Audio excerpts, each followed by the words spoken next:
this too tall, you think?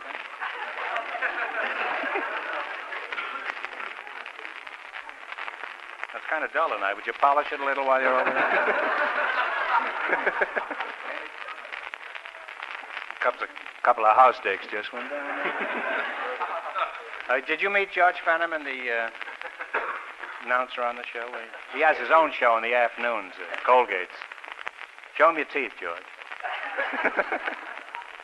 I like the Colgate show. I just listen for the commercial. I don't care anything about George's contribution to that. Commercial is just superb. Brush your teeth with Colgate's. Oh, Colgate's dental cream, it cleans your teeth. What a toothpaste! What a toothpaste!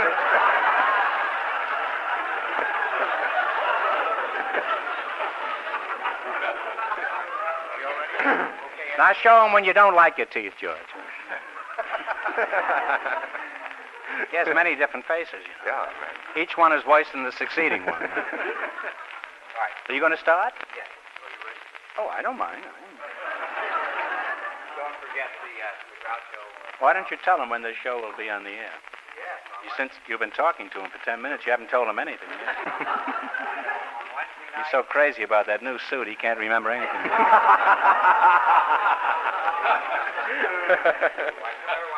What? Do you get a vest with that, too? 3 pair of pants? Nothing? Just a coat and trousers, huh? You're on the air. 8:30 on Wednesday night. You'll be hearing this on February 16th if you're home that night and not stewed. Right? Yes, that's okay with me. Ladies and gentlemen. We ought to start because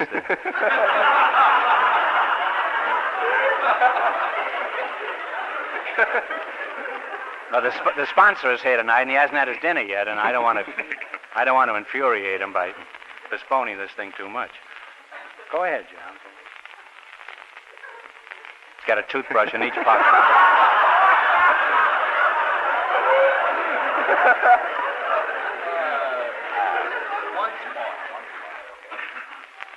Ladies and gentlemen, shh, don't tell anybody, but the secret word tonight is people. Really? No, wait a minute, I was going to spell it. Well, I didn't know you could spell it, George. Without reading it, I mean. Let's try it once more. This is for the captain to lie down dead. Ladies and gentlemen, shh, don't tell anybody, but the secret word tonight is people. P-E-O-P-L-E. Really? You bet your life.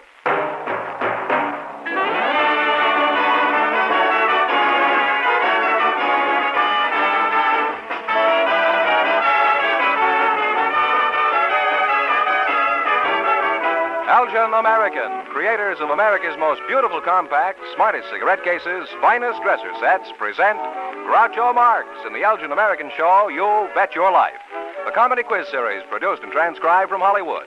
And here's that sterling Elgin American, the one, the only... Well, glory be, that's me, Groucho Marx.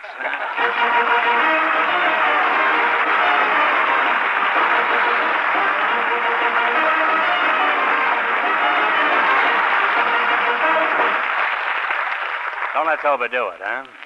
Thank you. Well, here I am again with $1,500 for one of our couples tonight. George Fenneman, who's first to try and take it away from me? We invited several couples to the show tonight who are celebrating 50 years of marriage. And here's the couple selected for the studio audience just before we went on the air. Ed and Mabel Lemon meet Groucho Marx. Welcome for Elgin American Compacts. And if either of you youngsters say the secret word at any time we're talking, you'll win a 16-millimeter Apollo Sound movie projector. It's a common word, something you see every day. So you two are celebrating your golden anniversary this year, eh? Well, my heartiest congratulations. Miss Mabel Lemon? Is that the way you pronounce it? Lemon? Yes. Lehman or Lemon? Lemon. Lemon, huh? What does your husband call you informally? Toots?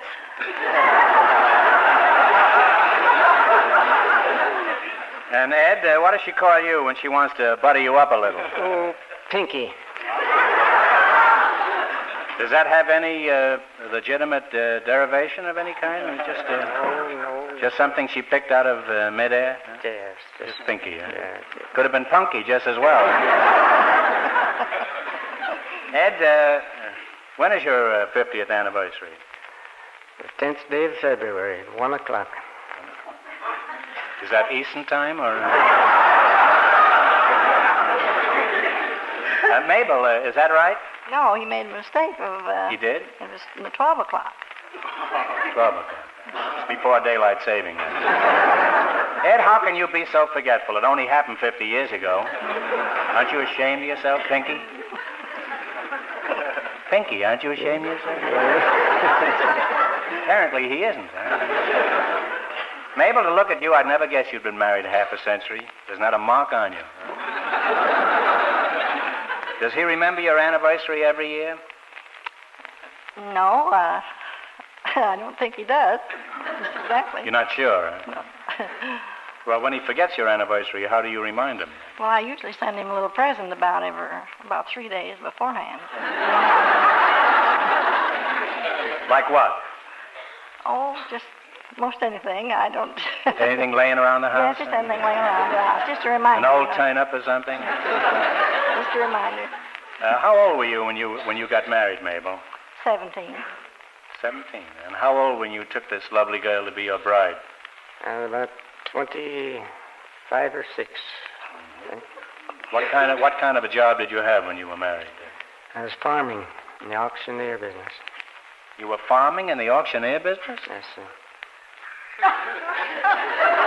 I was farming and auctioneer. Oh, farming business. and auctioneering. What do you mean? You'd run down with a plow down the long row and holler out the prices at the same time?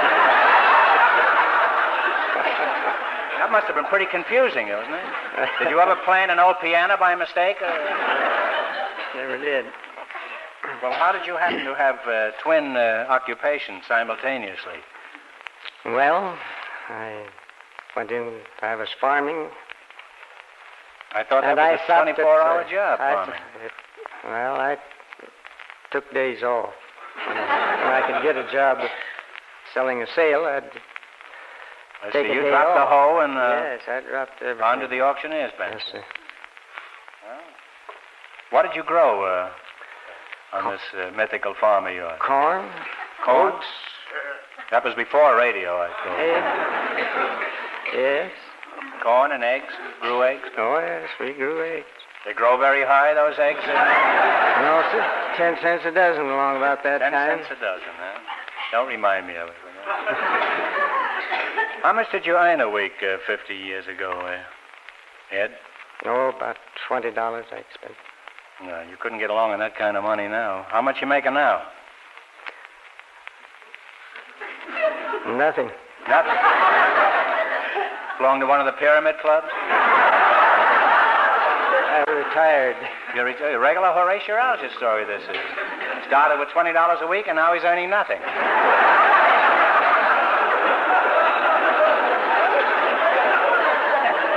You're doing about as well as the government. Well, I should think at the rate you were going, you would retire. Now, Mabel, you don't mind if I call you Mabel? Oh, no, huh? not at all. How many children? Everybody calls you Mabel, don't they? Yes, most everybody. Except Ed, huh? Yes. What does he call you? Toots. I thought I could trap her, but she stuck to her. How many children do you have, Mabel? 7. And how many grandchildren? 9.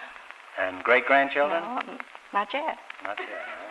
Well, I'll appreciate an announcement when you're ready. 50 years, that's a long time, Ed. What were some of the big events of the day 50 years ago? Oh, Teddy Roosevelt was... Was Teddy Roosevelt, huh? Teddy Roosevelt. I guess he was. Huh? And along about the San Francisco earthquake. Mm-hmm. Was Teddy in that? That's all that happened 50 years ago? Nothing else? Huh? Well, Spanish-American War? Spanish-American War, yes. You think a little thing like that he could remember, wouldn't you? Well, I remember them, and I'm not as old as Jolson. Now, tell me some of them. Did he leave out any big events of 50 years ago, Mabel? Yes, he did. What was it, huh? Well, we was married. Married 50 years and you forgot it already, Ed. Well, I have a big surprise for you two. For Mrs. Lemon, we want you to have a truly happy golden wedding anniversary. So here's your gift from Elgin American, a $250 solid gold compact.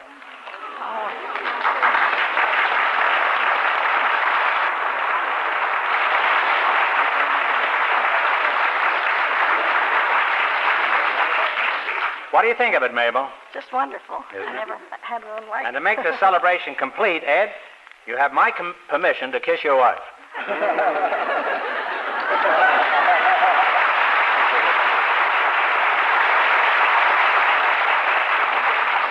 And I expect you to do that every 50 years, Ed. Now, let's see if we can ferret out the secrets of a happy marriage. How did you capture this old buck, Mabel? I mean this fellow 50 years ago. How did you meet him? I met him at a party. What kind of a party? Oh, house party, play party. Play party? What's a play party? Is that anything like a playpen? Oh, no, it's just where they play games, and such as post office and London Bridge is tumbling down and skip-to-maloo, my darling. What was the last one? Skip-to-maloo, my darling. Skip-to-maloo, my darling? Is that as good as post office? Yes. Not quite, though. Not quite. The stamps were much cheaper then, too, weren't they? Well, who did the proposing, you or Ed? Well, he did, I guess. He did, huh? And do you remember what he said when he proposed? Or were you in the middle of post office by that time? Huh? Well, at least he thinks he did. I think he did. What do you think he said? Can you remember that far back? Well, I believe he told me I had a nice big trunk and it would hold all. You had a big trunk? It would hold all of our clothes. I guess he thought he was proposing to an elephant. Well, I never heard of a man getting married just for a trunk, huh? Was this trunk filled? Well, I mean, was this the kind no, he said he had lots of room, for my clothes. He thought I could go along with him, Have you ever caught him flirting with other girls since you married? Well, Look at that fake, innocent look on Ed's face.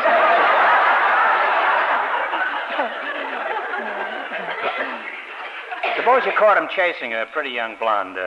What would you do, Mabel? Well, Give him the trunk back? I don't think he could. You don't think he could? No.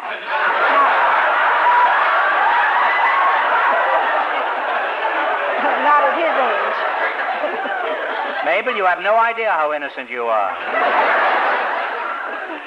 Well, in your 50 years of marriage, what was your biggest mistake? Going in with our relatives. Took the trunk with you, I suppose, huh? There's no room for the relatives, but... What happened when you were living with the relatives? Well, a roof is not large enough to cover two families. Well, the roof is, but not the house. Well, Ed, when you were courting Mabel here, what did you do for entertainment? I mean, could you give me an idea of a sample evening? Oh, yeah, we'd go out buggy riding. Buggy riding? Mm-hmm. Take the trunk with you? And what happened in the buggy? Anything? I mean, you just keep riding? Oh, well, yes, we kept riding. The horse ever run out of gas? Come to a nice shady spot. Probably we would drive under the tree and let the horse cool off.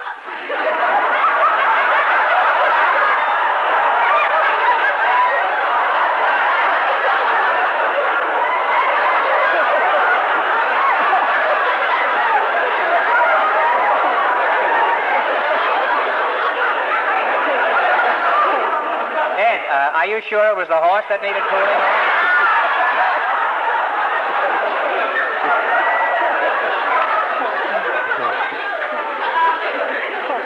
Well, that's a horse of another color. Now, Ed, has Mabel been a good cook all these years? She certainly has, yes, sir. You look pretty thin. Well, Huh? yes, I'm thin, but I've always had good... Always packed away plenty of fodder, huh? Yes, sir. Good trencher man, huh? What's your favorite meal, Ed? Oh, potatoes, pork chops, and apple pie, How often do you get a meal like that? I haven't had one for 20 years.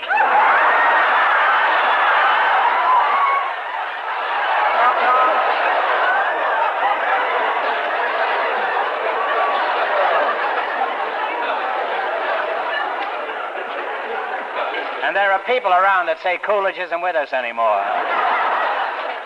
You haven't had a meal like that for 20 years. Why not, Ed? Well, she thought it's too starchy, too much starch. Is that the reason, Mabel? He has to watch his diet? No, it was me.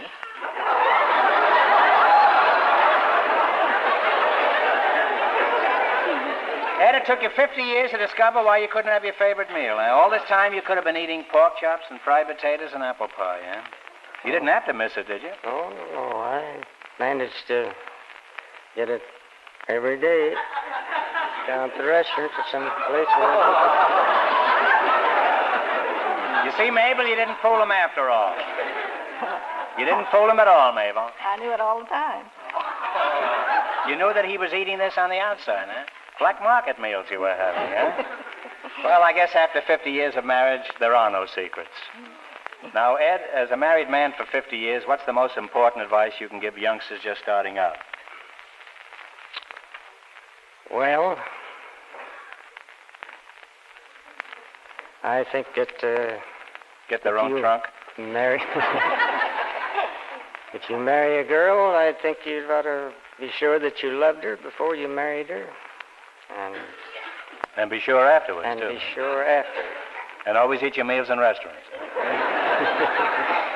Well, you're the sweetest pair of lemons I've ever seen. I guess marriage is easy when two people are really suited to each other. And after 50 years of happiness, I'd say your marriage is off to a very good beginning. Now, in just 1 minute, you're going to play You Bet Your Life for $1,500. Fenneman, what is your advice to the ladies?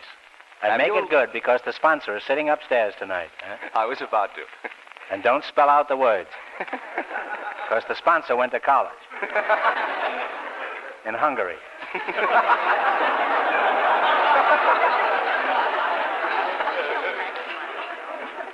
This will be great. You may proceed, George. Have you looked at your compact lately? If it's battered or shoddy, it should be discarded. This one accessory that you actually use more than any other, and use where people can see it, is extremely important to your smartness. So important, in fact, that fashion says every woman needs 3 compacts to keep her daytime clothes, sportswear, and evening apparel completely harmonious. Don't let your compacts count against you when you can get exquisite Elgin Americans from the widest choice there is of stunning styles and convenient prices. Elgin American designing is beautifully individual. The craftsmanship is famous for perfection. So look at your compact tonight. And tomorrow, get the new compact that will do the most for your smartness, because it's first in fashion and Elgin American.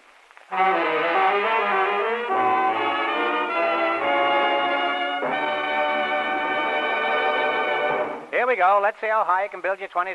What question category did you select? Wait. Would you mind, brother? Oh, you want this, too? Yeah.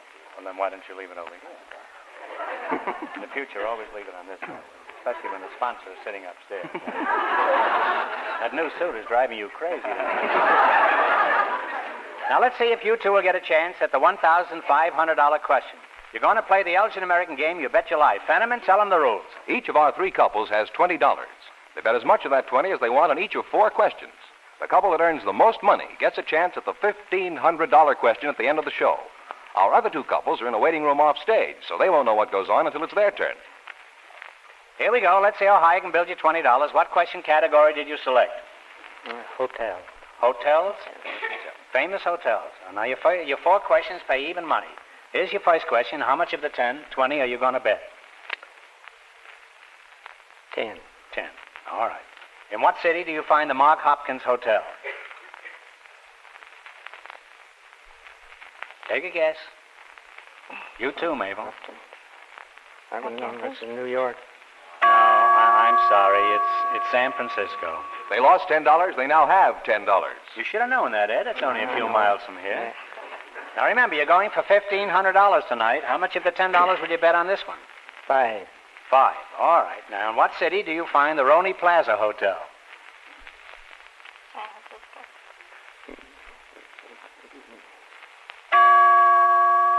I'm sorry. It's Miami Beach. They now have $5. Here's your third question. You've got $5, and how much are you going to bet? Bet all. That's right. In what city do you find the Book Cadillac Hotel?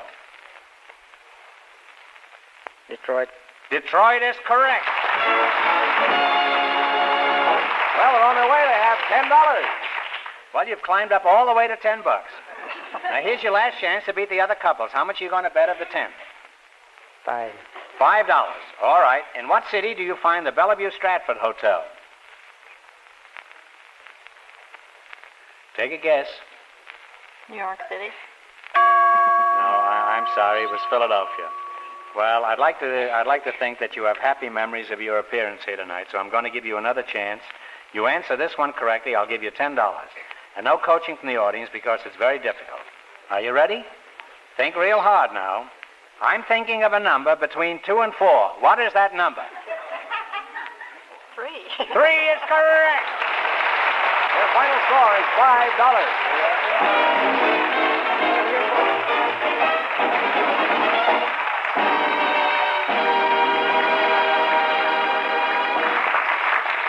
Well, you didn't win much money, but you got that $250 gold compact from Elgin American, and I hope you enjoy your golden wedding. Stick around now. You may still have a chance at the $1,500 question. Perhaps the next couple will say the secret word, Groucho. It's people. P-E-O-P-L-E. They've been in a waiting room off stage, so it's okay now, boys, to bring them in. Just before we went on the air, our studio audience selected a housewife and an ambulance driver, Groucho, and here they come. Mrs. Rose Meldon and Mr. Frank Romaine. Meet Groucho Marx. Welcome for Elgin American Compacts, folks. You know about the secret word. Here's a clue. It's a common word, something you see every day. You might say it at any time we're talking. An ambulance driver, eh? What kind of an ambulance do you drive? I drive an ambulance for Los Angeles County General Hospital. Mm-hmm. Are you married? Yes, I am. Oh, then you're not in the driver's seat all the time, huh? After the wedding, did you carry your wife over the threshold, feet first? When Uncle Julius met Aunt Minnie, she was the stretcher case. Her girdle was too tight. Now, Mrs. Meldon, Mrs. Rose Meldon, you're a housewife. What does your husband do? He's a store fixture man. A what? Store fixture. Store fixtures? Store fixture. And what does he do? Cabinet maker. Cabinet maker? Like Truman, huh? How did you meet him? Well, I met him at a dance, and my folks are very old-fashioned. They're from the old country, you know, and they just don't believe in fellas coming over to the house and taking the girlfriend out. So, What do they believe in? Oh, you got to be engaged before you can go out. Before you go out at all? Oh, yes, that's right. You've got to be engaged to go out with them at all. So you my must husband have had was... a pretty quiet life for Oh, no. I just went out. I sneaked out. Sneaked out? Yeah. How? Well, my husband was quite determined. So he'd climb up a telegraph pole with spikes and climb up. Slide into the room, eh? Oh, no. Well, he'd get up with the spikes, you know, and get up there and tie himself with an apparatus. And my window was right through the pole there, and he'd watch me. Try to talk to me through there and say, well, how about a date? And then, of course, my father wouldn't see it. My mother, they couldn't speak English anyway. You know, in the old country, Armenia. I see. And did he ever get electrocuted and fall down? No, he'd stay there until about 3 or 4 o'clock in the morning and then watch me, you know. He was the first pole sitter, huh? You're Armenian and he was a Pole, huh? No! Oh, that's not happening. And Well, after a while, the next morning when I'd get out of bed, why, he'd be right down there to meet me. He'd get down off the pole again. That's no kidding. Of course, my mother would talk in Armenian, you know, tell me she was just going to kill me and all that sort of stuff. He'd take me to work, and the next morning he'd try it all over again. When did he sleep? Did he sleep on this He'd go pole? to sleep about 5 or 6. He'd go down, come back again. He must have been pretty busy climbing up and down that pole. He must have been madly in love with you, Rose. Well, I think not he that was. I blame him, but... Oh, that's real nice.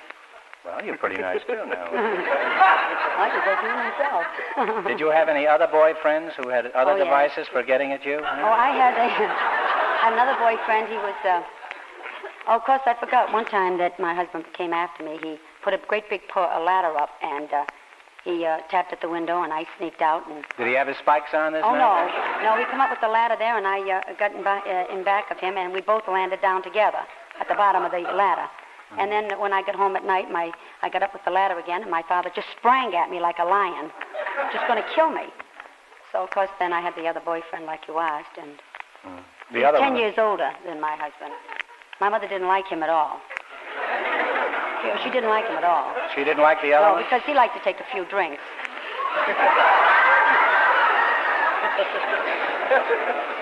It's a good thing that But my pole husband climber... plays the horses now, and it's worse. You mean he's watching him at the post now instead? Oh, yeah, that's right. You got it. Oh, boy. What a chicken. Well, he's had a short life. He went from the pole to the post, that's all. You want to tell me about the other boyfriend? I'd like to hear something Why, about all your boyfriends. Well, this one was really funny. Oh, I was coming home from the YWCA one night, and... Likely story. Huh? I'm not...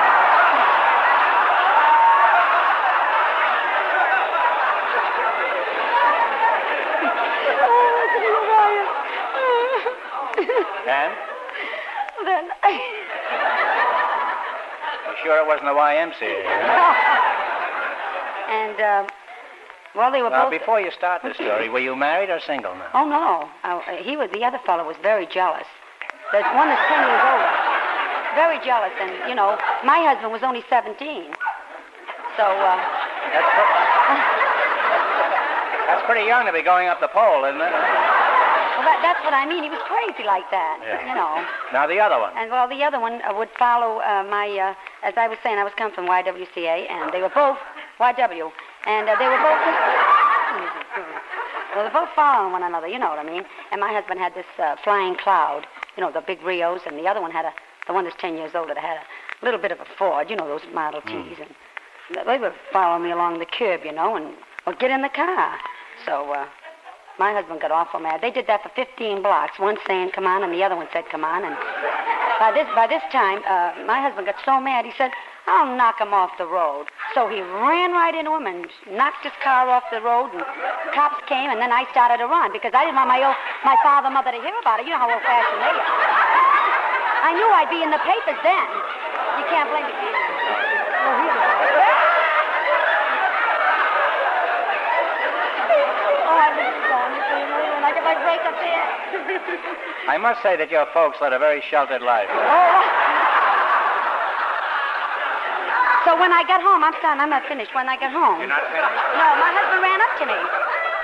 Both of them coming up and I'm said... a little confused now. Well, I'm just trying to tell you that... I don't know whether you're married to a Rio or a lamppost. Well, anyway, the little Ford, the Model T Ford, was all over the street.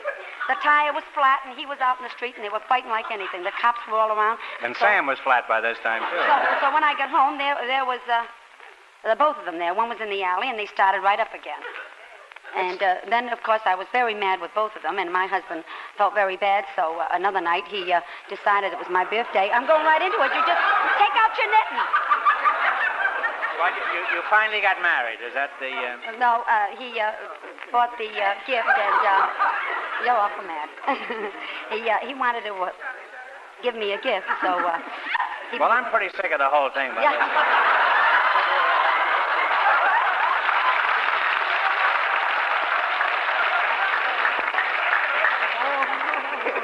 After that story, I feel like a stranger around. Would you mind shaking hands? I think I met you about an hour ago, huh? Well, we'd like you to have Elgin American's handsome cigarette case and 2 tones of jeweler's bronze. There you are. Thank you very much. And for our housewife, here is an Elgin American compact, round, slim, and finished in satin silver. How do you like it? That's cute. Keep it short.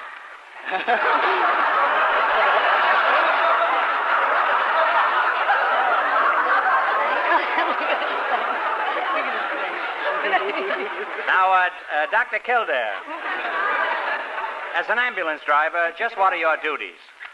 Well, my duties vary. Sometimes we bring patients from their home over to the clinics at the hospital to be treated. They're not bed patients. They don't require hospital attention. That is right in the hospital. So we take them to and from their home. That's a clinic patient. Mm-hmm. Then one of our other duties are to bring sick people to the hospital from their home.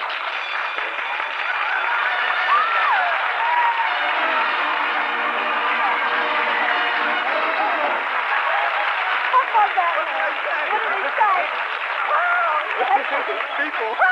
Here we go again. You said people, and that's the secret word. So you each win an Apollo 16mm sound movie projector, and you can enjoy movies every night in your own home. Thank you. Not only that, you could walk out of here tonight with $1,500. Now let's get back to business. Come on, partner. Now, Frank Romaine, the ambulance driver, what's the most unusual call you ever had? Well, I believe the most unusual call I ever had was... I just said that. I want the answer to that question. Is a case called laryngeal diphtheria, where a false membrane forms across the throat, blocking the air passage, and an emergency operation has to be done immediately so that the patient can get air, otherwise he chokes to death. And I've been on hand several times when that has happened. The doctor makes a slight incision in the throat, allowing air to get down the air tube. I see. Now, what's the closest call you ever had? The closest call I ever had, I believe, was the time...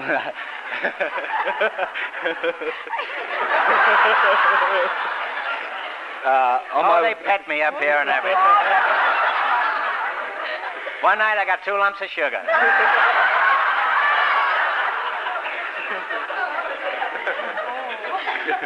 I was returning from Long Beach. Fortunately, the ambulance was empty. Well, that's a close call. And I was in the middle of the intersection, and I was struck broadside by another car, and the ambulance was turned over. It so happened turned over on my side, and I could visualize myself going out the door. So happened I didn't. That was my closest call. Do you have to be a doctor on your job? No, we aren't doctors. All is required is American Red Cross first aid card. And four gear shifts, huh? Well, maybe you can help me. My little Scotty is suffering from a broken bone. What should I do? Well, I'd put the bone in a splint. Well, that wouldn't help. My dog's suffering because he forgot where he buried the bone. Now, suppose I'm a wreck. Suppose I'm in a bad wreck and I'm knocked out cold. What should I do? Call an ambulance. I see. There's one little point I'd like to clear up. How am I going to call an ambulance if I'm unconscious? That's right, you couldn't. Someone else would have to do it for you. This is the worst coma I've ever been in, huh? This guy won't even let me lie there without yammering into a telephone.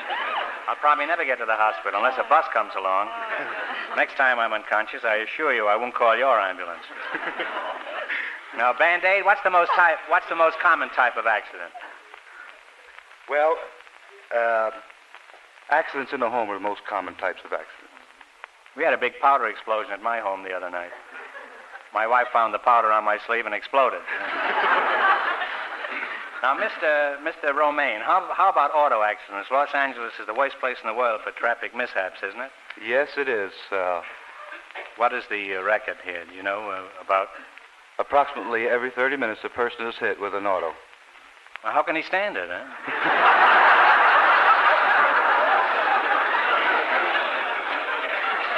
He must be your best customer. You ought to sell him a weekly commutation ticket. Now tell me, Mercure Combe, have you ever had a race with a stork? Yes, I have. Have you ever had a race with an ostrich? Has the stork ever won the race? Yes. What did you do? Well, I remember one time when the stork beat me to it. What'd you do, stick your neck in the sand? No, each ambulance is equipped with a obstetrical kit. That's standard equipment on all the ambulances. Yeah. We just pulled over to the side of the road and finished the delivery, and then immediately hurried back into the hospital. Yeah. How was the delivery? Pretty regular? Yeah. Well, you run a very efficient pickup and delivery service.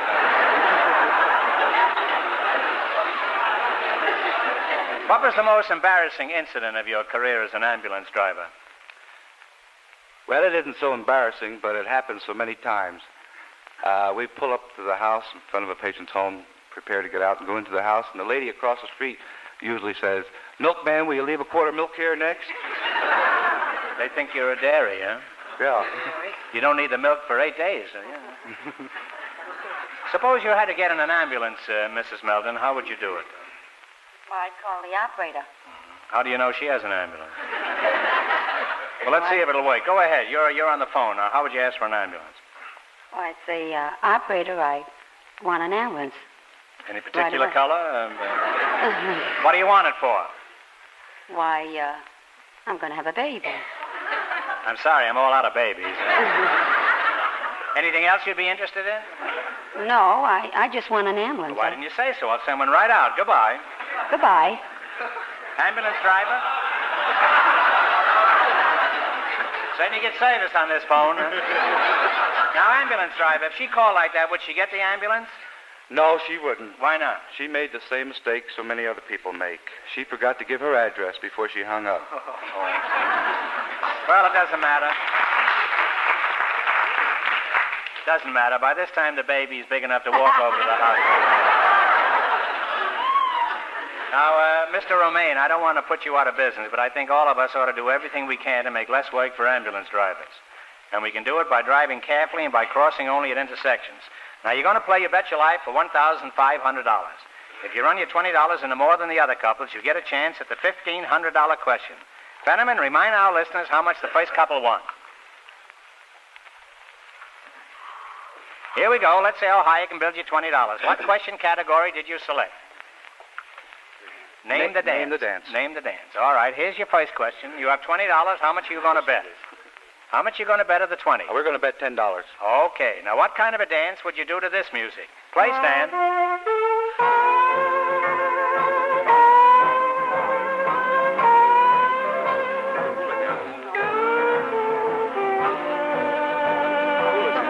Hula dance is correct. They're on their way. They have $30. Remember, you're going for $1,500 tonight. How much of your $30 will you bet now? What do you say? Another 10? You bet anything you want. Just talk right up. Whatever I want. Well, let's make it 20. 20? All right. All right, here we go. Let's see if you can identify this dance. Okay, Stan.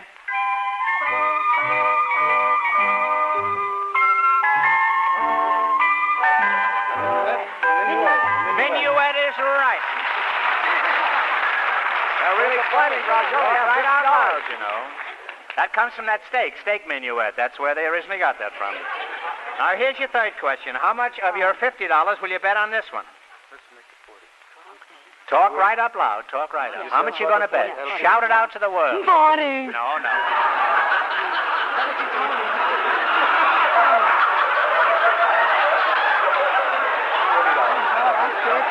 The way you shout 40, it sounded like 80. That'll teach me to keep quiet. Now, here's your third question. You have $50. How much? You're going to bet 40. What kind of a dance would you do to this music?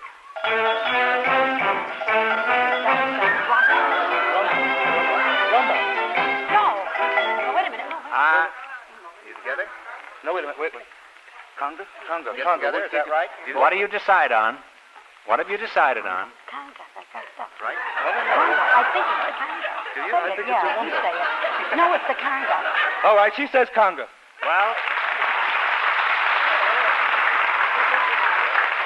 She's right. They now have $90. you certainly wiggled into that answer.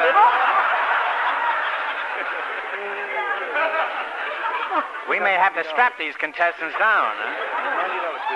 Now you have $90. Wait a minute. Here's your last chance to beat the other couples. How much of the 90 are you going to bet? And talk right up into the microphone. We got 90. If we bet it all, we got 180. And then if you don't, if you got less than that, Well, come on now. You can't take too much time. What do you want? Time is a wasting, sure. man. I mean, come on. no, I'll do it. No, let the man make the decision. You're the All right, boss. let's shoot the work. You're going to shoot the works. Yeah. You're going to bet the whole 90. All right, here we go. What kind of a dance? What kind of a dance would you do to this music? Talk right up into here. One answer, please, and decide on one answer. Talk right up. rumba. What is the answer you two have decided upon? not the... It's a tango. Hear those It's that bells? samba. It's that samba, you know.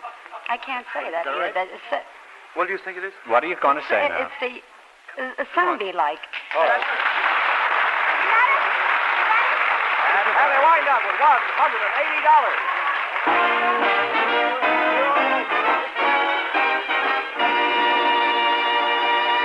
You got $180. You should really get only $160 for mispronouncing samba, huh? Well, thanks and good luck from Elgin American Compacts. Now, in just 1 minute, our last couple will play the Elgin American game, and then we know who gets the chance at the $1,500 question. Fenneman, it's your turn. Here's one question of age. Any woman will answer if she can. How old is your dresser set? You'll say it's far too old when you see the glamorous new ones by Elgin American. It's amazing what smartness one of these dresser sets will give your bedroom, what pride you'll take in it. There's a choice of beautiful styles and designs at prices you'll want to pay. You'll appreciate the extra clear reflection from the specially ground mirrors. Combs are hand-cut, bristles are nylon. And you can have a matching powder jar, too, with or without music. Really, nothing quite equals the beauty for your boudoir that a lovely new Elgin American dresser set can give.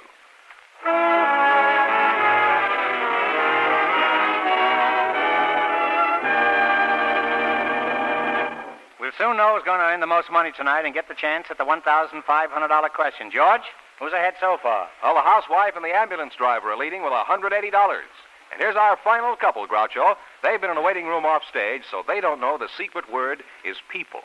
P-E-O-P-L-E. Okay, boys, Said about bring them the in. last ones. We invited several newsboys and some city editors to the show tonight, and here come the two selected by our studio audience just before we went on the air. Newsboy Morris Blacker and editor Casey Shawn meet Groucho Marx. Welcome for Elgin American Compacts, and if you say the secret word at any time we're talking, you each win a 16-millimeter Apollo sound movie projector. It's a common word, something you see every day. Couple of newspaper men, eh? News vendor Morris Blacker, is that right? Yes, sir, Blacker. How old are you? And don't shout 40. the answer, huh? Only 43. 43, huh? Are you married? Yes, sir. Any little throwaways at home? 2. How'd you meet your wife? Oh, I used to go out gambling on a boat a lot of times, and I used to have gotten a habit of leaving my money with her, and so I'm still leaving it with her.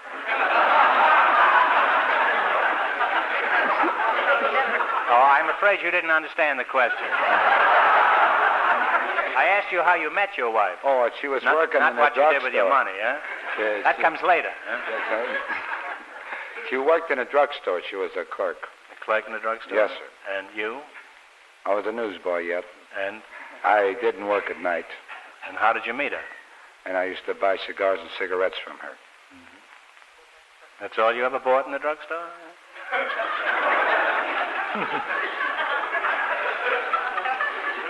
Casey Shawhan, is that how you pronounce it? That's right. Shawhan.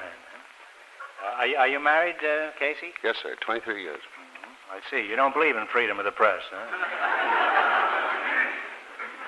Now, tell me, editor, what newspaper do you work for? The Los Angeles Mirror. You think it's the best paper in town? It's one of the best. It's a careful answer. Why do you think it's the best?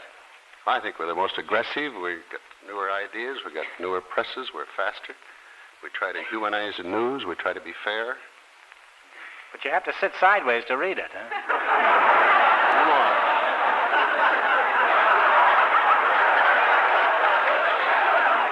You haven't bought a mirror lately. Not recently, no. I have a mirror at home for shaving, but not much news in that. Not any news that I want to see, any. I'm horrified in the morning when I look at it. Huh?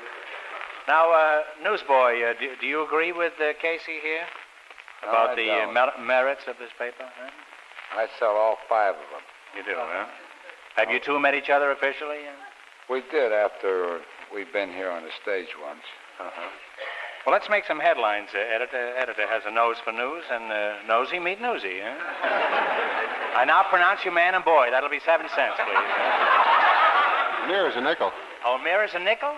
Oh, it hasn't gone up to 7 cents. Let's see. Well, I may take a subscription for that, huh? Where do you hawk your papers, newsboy? Hollywood and Vine? That's a pretty good corner, huh? Oh, yes, sir. How many people do you estimate pass by there in a day? I've only been there 18 years. I didn't ask you that, huh? That's like asking if you're married and you say your girl keeps your money, huh?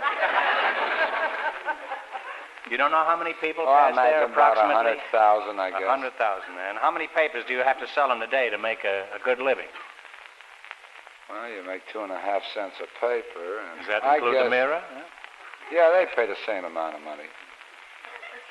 He's watching you there. About 400 or 500, I guess, makes a good living. Requires plenty of shouting, huh? Yes, sir. And do you sell less when it's raining, I suppose? Huh? I do and I don't. It all depends whether I want to get wet. Now, 5-star, that's you, Flash. What are your duties as a city editor? Well, you assign all the reporters, photographers, the stories of the day, reporters all over town, Hollywood, downtown, the beats. We try to balance up the news, try to have something funny, something tragic, something scandalous. Well, how do you find out all the news? Do you have enough men to cover all the keyholes in town? Unfortunately, no. Now, I'd like to present the ideal gifts to you, gentlemen. For each of you, a slim, oblong cigarette case in silver finish by Elgin American. Pretty nice, huh? Very nice. Thank you. Joe? Now, tell me, editor, what do you have to know to become a city editor, besides how to read? Well, you have to be a gossip. You have to be inquisitive. You have to learn to be a reporter, know which is news, which is headlines. We have to think for headlines. That sounds like an important job, is it? Supposed to be. He doesn't commit himself this far. Well, there's doubts about that one. Well, I guess it's debatable. Now, the stuff you dig up is what sells newspapers, eh? That's what we think.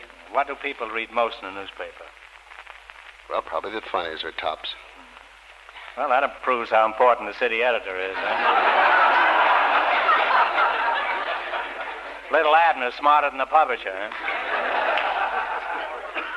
Now, tell me, voice of the title, I understand the volume of your newspaper sales depends on the type of headline on the front page. What makes a good headline? Good murder story with a lot of blood in it. Movie scandal. What's the best headline you ever had? VJ Day. Well, that was a nice headline.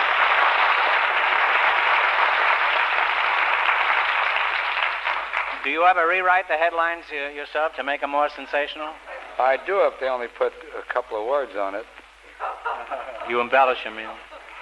You approve of that, editor? Sells papers, sure. Sells papers. The editor's standards are not as high as I thought they would be. Let's see how good you are. Suppose the paper had a dull headline like, City Council votes sales tax. How would you pep it up to sell your papers? Go ahead, shout it up. City Council wants more money. Well, that's not news. Or you could holler, big robbery at City Hall.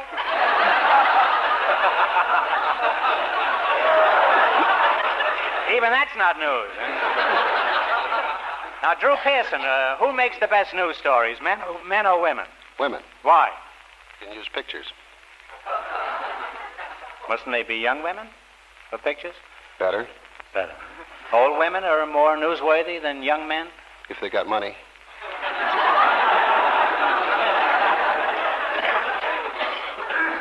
Well, if a young girl has money, she doesn't have to be in the newspaper. What kind of news sells the most papers? Well, crime. And they say crime doesn't pay, huh?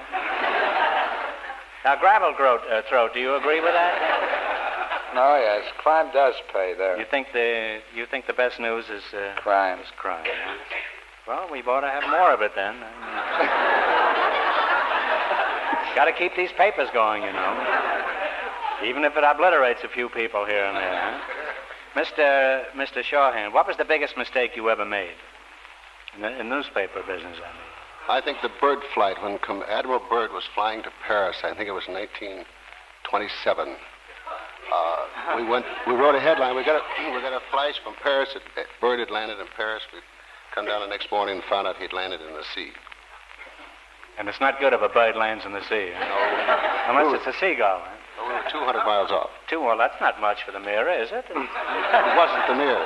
Oh, it wasn't the mirror, huh? I wouldn't care to mention the name of the paper. No, It's well, local. I don't blame you for keeping quiet about it. You can tell me later if you want to. Now, Foghorn, as a newsboy, what's the biggest mistake you ever made? Was about 2 months ago. A man paid me $20 he owed me.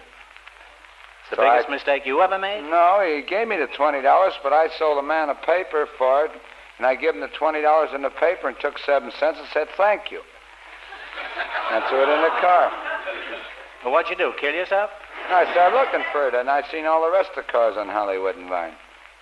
You never got the money back? No, I didn't hear from him, buddy. Well, that's too bad. Why don't you get a different corner? I was. Now, being at one of the most famous corners in the world, do tourists ever ask you for information? Oh, yes, well... What do they usually want to know? Well, they asked about... Just tonight, the sponsor has to be up here. They do ask me where the Chinese Groundlands is and where they can see movie stars. Yeah. And how they walk through the studios. Well, I tell them where the Chinese theater is. Yeah. And movie stars that had to board a Tanner bus sometime. They're right through the studio, and on Friday nights there's quite a few going to the Brown Derby. Advise them as much as possible. But what's the oddest question a stranger ever asked you? An elderly person come up to me one time. He looked around as if he was lost. He was looking for something. He come up to me. He says, "Say, do you know anything?"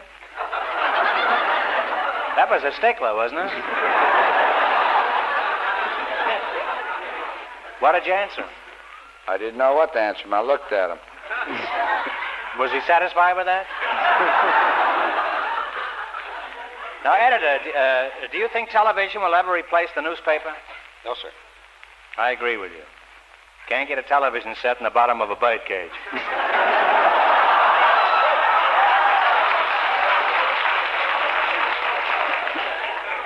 Well, editor, let's see how good a newspaper man you are. You be the inquiring reporter, and I'm just arriving on a banana boat from Brazil.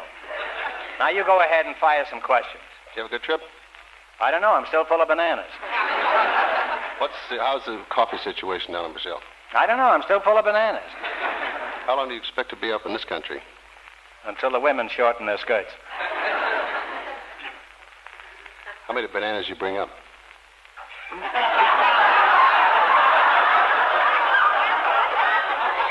I'm leaving tomorrow morning on an orange boat.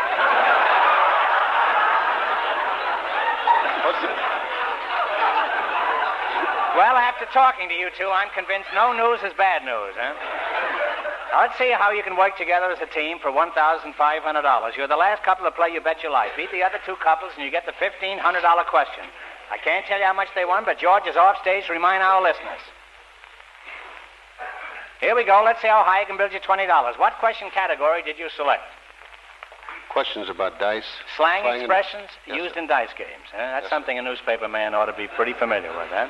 We hope. And the newsboy, too. Now, here's your first question. How much will you bet? You have $20. How much are you going to risk? That's about 10. 10? All right. Snake eyes is the slang expression for what throw in dice? 2 aces. 2 aces is correct. We're off to a good start. We have $30. Remember, you're going for $1,500 tonight. How much of your $30 will you bet on this one? 20. 20.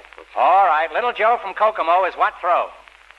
2 twos. 2 twos is right. They're really on their way. They have $50 now. You now have $50. You're going to get that 20 back of that stranger. Now, here's your third question. How much are you going to bet of the 50? 40.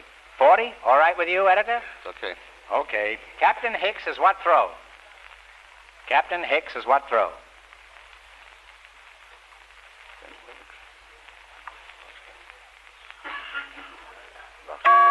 Oscar. No, I'm sorry. Captain Hicks is a throw of 6. That's a pretty tough one. They now have $10.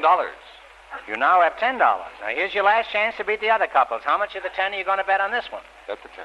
You're going to bet the 10. Boxcars is what throw? 2 sixes. 2 sixes is correct. And they wind up with a total of $20.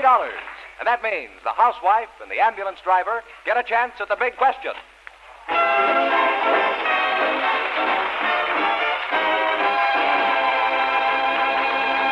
Congratulations. In just 30 seconds, I'll ask the $1,500 question.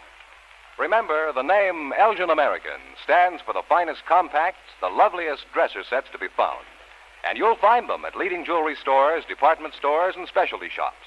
In rich colors, silver finish, jeweler's bronze, and sterling silver to please your taste and your pocketbook. Keep yourself in perfect compact fashion. Your bedroom in beautiful dresser set condition with Elgin American. Look at your compact tonight. And here's the winning couple, the housewife and the ambulance driver. Well, back again to try for $1,500, eh? Good luck. I'll give you 15 seconds to decide on the single answer between you, so talk it over thoroughly and no help from the audience, please. Here it is for $1,500 in cash. The 10th President of the United States at the age of 71 renounced the Union and became a Confederate congressman. Who was this 10th President?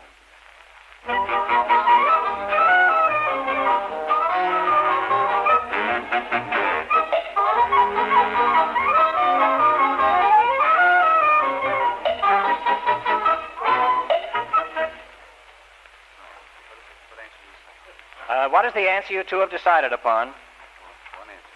One answer between you. Take a stab. Time's up. Come on. Well, we haven't come to a complete answer, but we think it might have been Andrew Jackson. I'm sorry. The answer is John Tyler. Okay. So that means the big question next week will be worth $2,000. You've been a wonderful team, and in addition to your gifts from Elgin American, you earned $180 in the quiz. And don't forget, you each won an Apollo Sound movie projector. Congratulations, and thanks to both of you. Thank you.